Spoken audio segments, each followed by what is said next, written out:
सत्संग विषय कहवा पूर्वर प्रथमे मोर ये अप्रत्याशित उपस्थिति विषय निश्चय कहबी कारण मु एक अन्य काम आसती नारायण संगे जोगाजोग है जहाँ भी मत सुजोग मिलला मंदिर प्रथमे मंदिर भितर प्रवेश करी भगवान को दर्शन करनी दर्शन करी एवं यही जो समय आसीचे यही समय नवरात्र समय बा नवदिन पूजार समय एवं आज तृतीय दिन एवं तृतीय दिन में मुझी कृष्ण प्रेमानंदर भाषण शुणिली एवं तांकर चर्चा भी शुणिली एवं देवी तत्व विषय मत कहवा कहगले मु साधारण भाव देवी तत्व को कहले जगन्नाथ देवी तत्व विमला विषय ही विशेष भाव में जानी एवं भगवान का आशीर्वाद पुरोहित कूल जन्म हो से 16 पूजार कार्यक्रम सेवक मान सहित पुरोहित सहयोग से कार्यक्रम हुए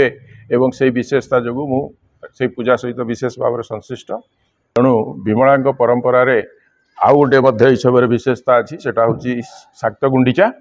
एवं जोटा कि 8 दिन धरिक विमला मंदिर हुए जो चंदन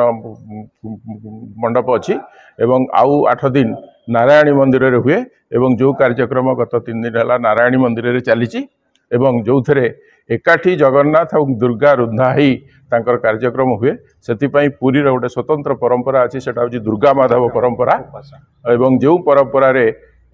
यही समय को शाक्त गुंडीचा कह जाए एवं यही समय जगन्नाथ बाहर को जाती जगन्नाथ प्रतिमूर्ति माधव यही समय बाहर को जाती भगवान आशीर्वाद आमको अंशग्रहण कर सुजोग मिलूर मु निजको धन्य मन करुच्ची एवं से एक दिन में पहुँची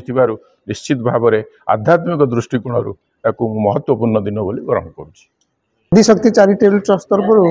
शहीदनगर विष्णु मंदिर में आज को 3 दिन है श्रीमद देवी भागवत अनुष्ठित होची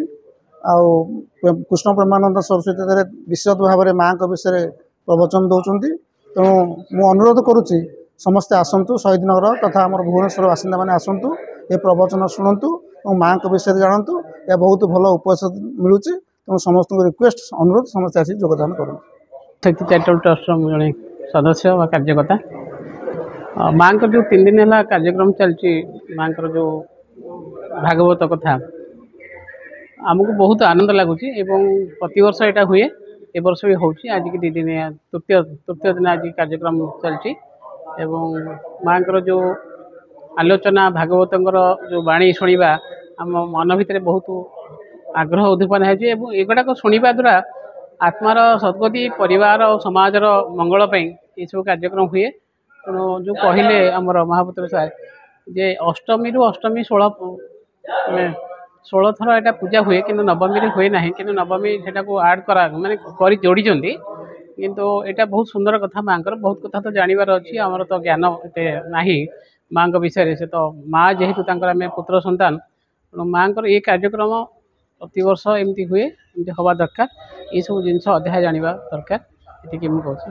माँ को प्रथम प्रणाम करुच्ची। आज कार्यक्रम बहुत विषय बहुत सुंदर भाव है समस्ते भावमय हो गले माँ का कथा माँ का सृष्टि माँ काली आज जो सृष्टि विषय कहले माँ काली केमिति पुरुष रूप में जन्म हेले श्रीकृष्ण रूप में एवं प्रभु शिव केमिति राधा रूप में जन्म हेले बहुत सुंदर भाव है।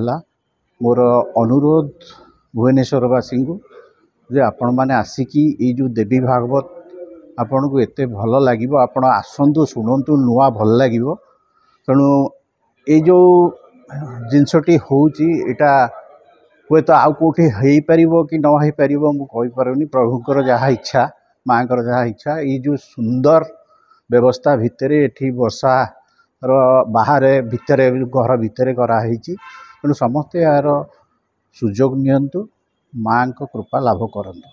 आदिशक्ति चैरिटेबल ट्रस्ट माँ को प्रचार प्रसार पाई ओडिशा तथा सारा भारत वर्ष चेष्टा करुच्ची। ओडिशार समस्ते बहुत अनुष्ठान आम सांगे रही से भी आम माँ को प्रचार प्रसार पर अनुरोध करुँ। आगामी दिन में नवरात्रि चली शारदीय दुर्गा पूजा भुवनेश्वरवासी और ओडिशावासी को शुभेच्छा ସମସ୍ତଙ୍କର କଲ୍ୟାଣ ହେଉ, ସମସ୍ତଙ୍କ ଉତ୍ତରୋତ୍ତର ଉନ୍ନତି ହେଉ। ଧନ୍ୟବାଦ।